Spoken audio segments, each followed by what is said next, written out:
ما كان محمد أبا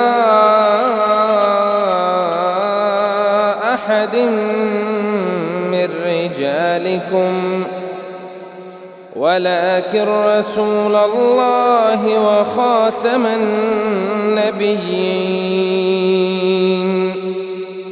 وكان الله بكل شيء عليما.